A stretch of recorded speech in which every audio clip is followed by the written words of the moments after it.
பகலு கொல்லை. ஆமாங்க, பகல் கொல்லை தான். என்னம்மா காமெடி பண்றியா?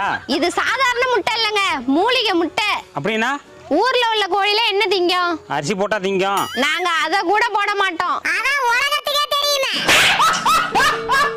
எங்க கோழி காடு ஃபுல்லா சுத்தி மூலிகையை தின்னுட்டு வந்து முட்டை போடும். நீ தீவனம் போட்டா நாங்க ஏண்டி காட்ட சுத்த போறோம்? இந்த முட்டையை தின்னீங்கன்னா 3 நாளைக்கு வாயை மூடுறி, உடம்பு தெம்பா இருக்குங்க. விலை அதிகமா இருக்குமா? விலைய பாக்காதீங்க, என் கோழி அமேசான் காட்டுல போய் மேய்ஞ்சிட்டு வருது. நாங்க அரியலூர் காட்டையே பார்த்ததில்ல, எப்படி அடிச்சு விடுறா பாத்தியா? அமேசான் காடு வெளிநாட்டுல இருக்கு.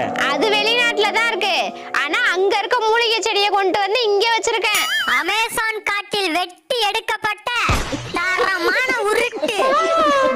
அமேசான் காடுனா உடம்புல உள்ள நோயெல்லாம் போயிடுமே. 200 ரூபா இல்லம்மா, 300 ரூபா கொடுத்தாலும் தப்பு இல்ல. அறிவு கேட்டவன, உன் ஊர்ல இருக்கிற மூலிகை தாண்டா அங்க வேற பேர்ல இருக்கு.